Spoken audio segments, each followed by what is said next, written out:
6월 12일 오늘의 말씀은 잠언 22장 17절에서 29절입니다.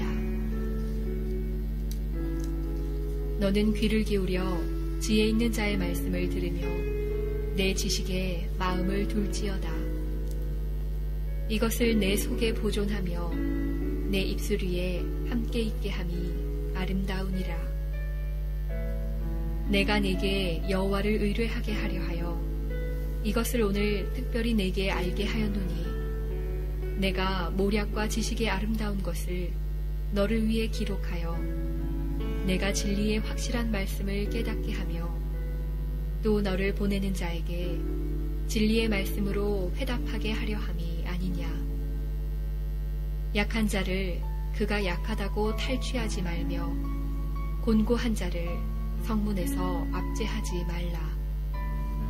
대저 여호와께서 신원하여 주시고 또 그를 노략하는 자의 생명을 빼앗으시리라.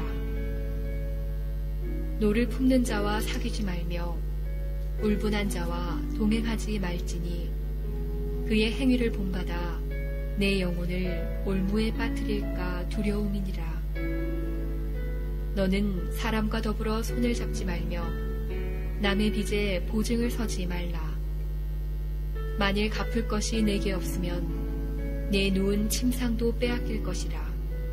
내가 어찌 그리 하겠느냐. 내 선조가 세운 옛 지게석을 옮기지 말지니라. 내가 자기 일에 능숙한 사람을 보았느냐. 이러한 사람은 왕 앞에 설 것이요 선한 자 앞에 서지 아니하리라. 아멘. 오늘은 지혜의 말씀을 품으라 라는 제목으로 함께 말씀 나누겠습니다. 세월이 흘러갈수록 사람들의 마음속에 절대적인 기준이라는 것이 사라져가고 있습니다. 각자의 주관을 내세우고 다원주의 그리고 인권의 존중이라는 이름으로 개인이 선택하는 모든 삶의 방법들이 통용되는 시대입니다.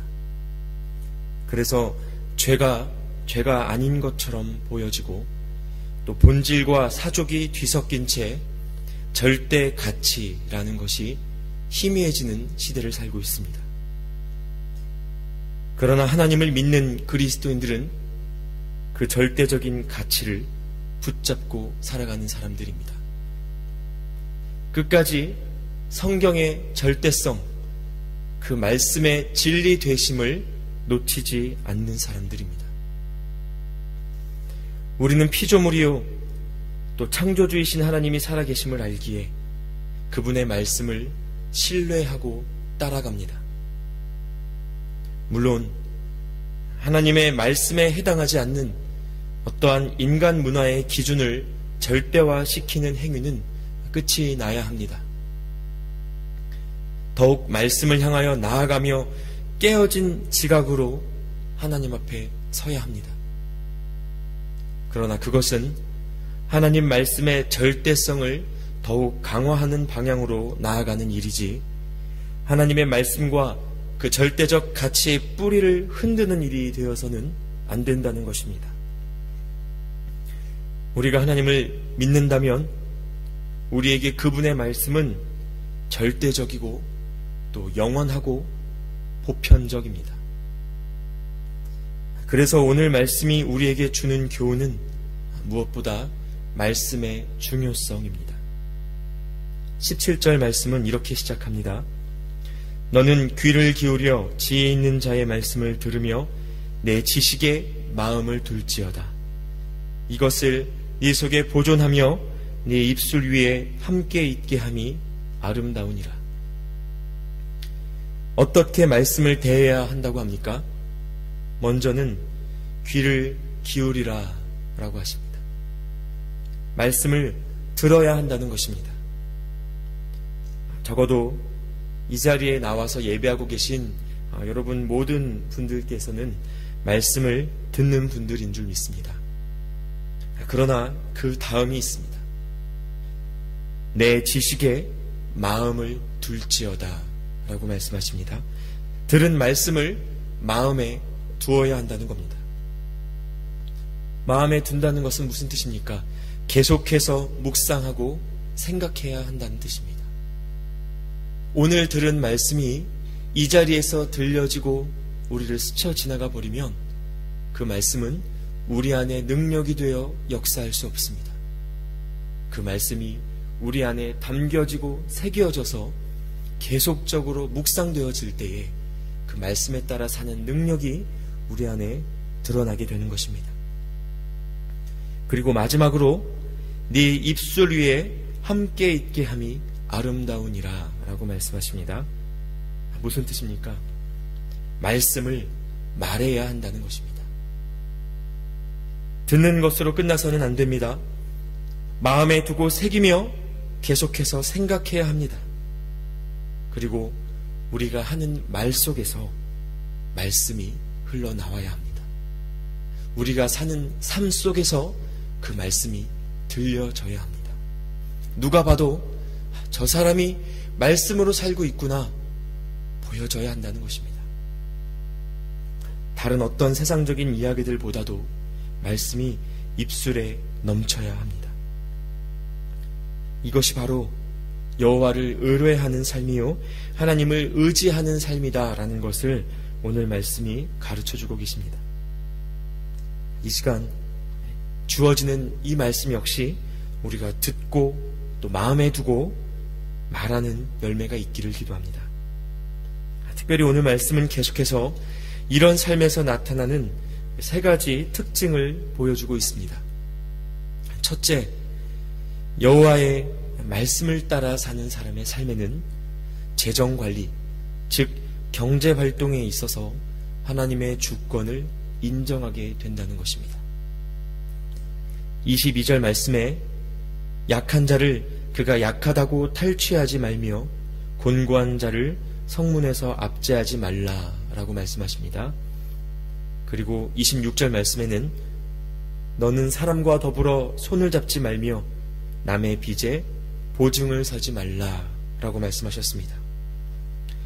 특별히 28절에는 네 선조가 세운 옛 지게석을 옮기지 말지니라 라고 기록되어 있는데 여기서 지게석을 옮긴다의 의미는 다른 사람의 땅을 탐낸다라는 것입니다. 즉 나의 재물이 아닌 그것에 욕심을 갖고 탐을 내는 것, 이것이 바로 지게석을 옮기는 행위다라는 것입니다.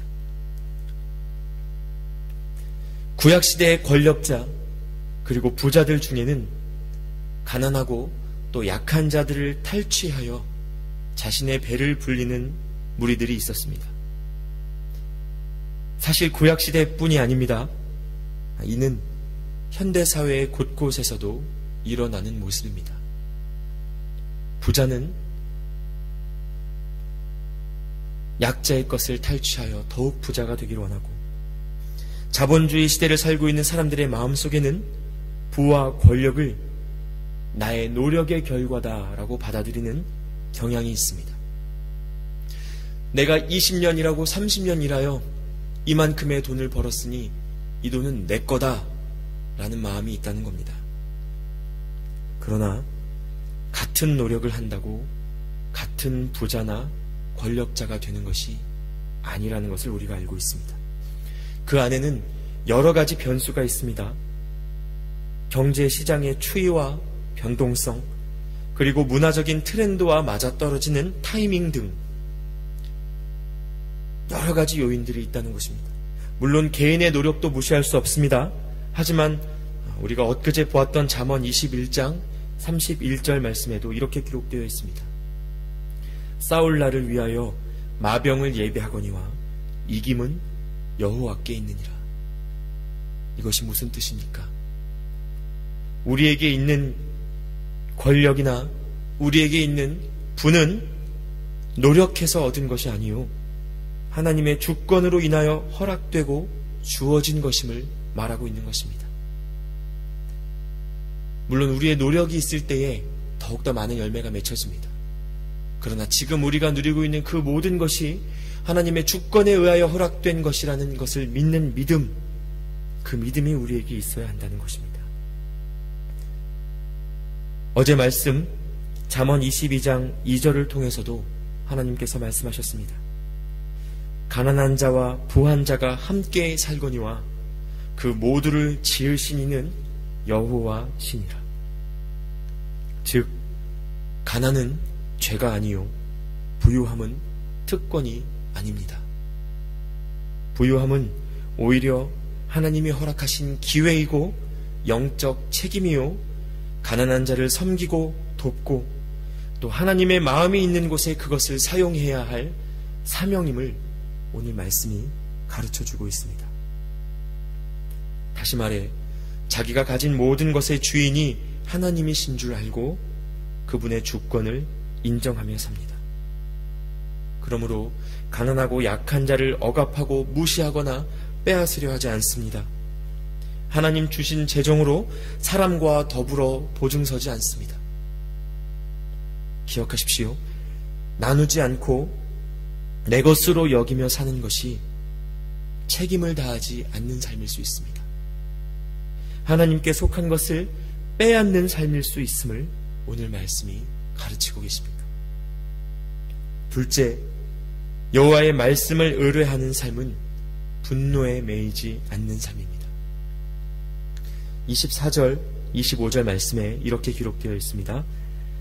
노를 품는 자와 사귀지 말며 울분한 자와 동행하지 말지니 그의 행위를 본받아 네 영혼을 올무에 빠뜨릴까 두려움이니라. 울분한 자와 동행하며 노를 품는 것이 영혼을 올무에 빠뜨릴 수 있는 무서운 일임을 경고하고 계시는 것입니다. 물론 여러분, 화는 내야 할 때가 있습니다. 화를 내는 것 자체가 죄는 아닙니다. 예수님도 하나님의 영광을 땅에 떨어뜨리는 거짓 세력에 대해 정확하게 분노하셨습니다. 문제는 내가 화를 다스리느냐 아니면 화가 나를 다스리느냐 하는 것입니다. 창세기 4장 7절은 죄가 너를 지배하려 하니 너는 죄를 다스려야 한다 라고 말씀하셨습니다. 화를 내는 그 순간, 분노가 내 마음에 찾아오는 그 순간 죄가 나를 지배할 수 있는 기회가 열린다는 것입니다. 그때 우리는 죄를 다스려야 합니다. 여러분, 우리의 머리 위에는 우리를 다스리는 주인이 계셔야 합니다. 다른 어떤 것에도 그 자리를 빼앗겨서는 안 됩니다. 분노나 이 화와 같은 감정 상태를 우리를 다스리는 자리에 두도록 허락하는 것은 그래서 더욱 위험합니다. 우리를 다스리는 우리의 머리된 그 자리에 하나님 아닌 것이 서도록 허용하는 것, 성경은 이것을 우상숭배라고 말합니다. 하나님이 나의 지각과 생각과 입술을 주장하셔야 하는 그때에 나의 감정과 나의 분노와 화가 나를 뒤덮기 시작하면 그것은 곧 우상숭배다라는 것입니다. 즉, 분노의 마음을 빼앗기지 않는 방법은 무엇인가? 내 삶을 이끌고 다스리는 주인의 자리에 늘 하나님께서 계시도록 우리의 주의 종됨을 매 순간 고백하는 것입니다.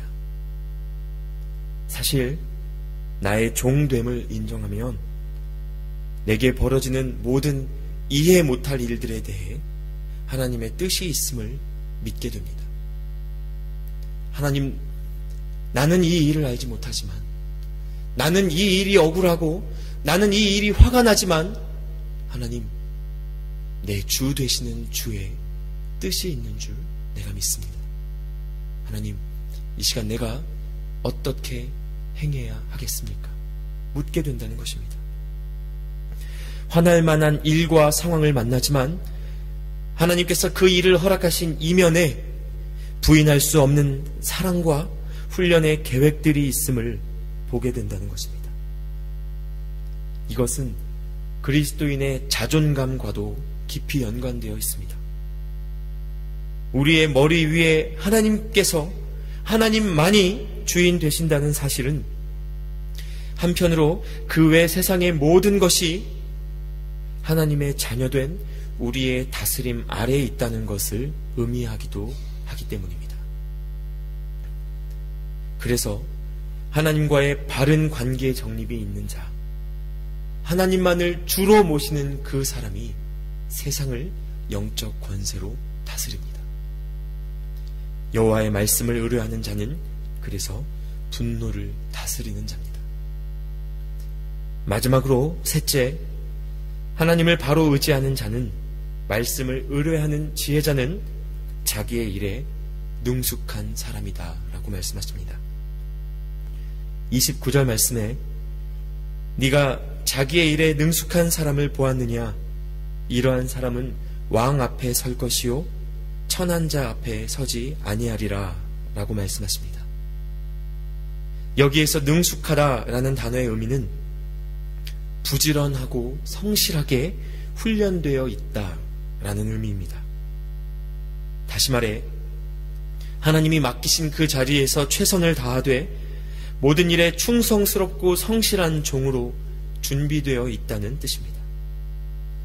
이와 관련하여 디모데후서 2장 20절 21절 말씀에서는 큰 집에는 금그릇과 은그릇뿐 아니라 나무그릇과 질그릇도 있어 귀하게 쓰는 것도 있고 천하게 쓰는 것도 있나니 그러므로 누구든지 이런 것에서 자기를 깨끗하게 하면 귀히 쓰는 그릇이 되어 거룩하고 주인의 쓰심에 합당하며 모든 선한 일에 준비함이 되리라 라고 말씀하십니다. 무엇을 얼만큼 갖고 있느냐 하는 것이 중요한 것이 아니라 얼마나 깨끗한 그릇으로, 얼마만큼 충성되고 성실한 종으로 준비되어 있느냐 하는 것이 하나님께서 우리의 삶을 바라보시는 관점이라는 것입니다. 그리고 말씀을 마음에 품고 말하는 지혜자는 그 앞에 부족함이 없이 잘 준비되어 있다라고 가르치시는 것입니다. 즉, 하나님이 허락하신 자리에서 능숙하기까지 자신을 훈련하고 준비된 자가 왕 앞에 서리라 라는 이 말씀은 그분의 말씀을 의뢰하며 살아가는 자에게 새롭게 예비된 부르심이 있음을 가르쳐줍니다. 기억하십시오. 하나님은 우리에게 매 순간 말씀하십니다. 그리고 그 말씀을 듣고 품고 말하며 살아가는 우리의 삶을 통해 새로운 꿈을 펼쳐가십니다. 열방을 향한 하나님의 꿈들을 그런 지혜자를 통해서 새롭게 펼쳐가십니다. 그러므로 말씀을 통하여 하나님을 붙잡을 때 돈도 우리를 다스릴 수 없습니다. 분노도 우리를 덮칠 수 없습니다. 오직 충성과 헌신으로 하나님 앞에 예비된 자로 날마다 쓰임받게 될 뿐입니다. 이와 같은 축복이 오늘 우리 모두의 삶 속에 임하기를 간절히 기도합니다. 시간 함께 기도하시겠습니다.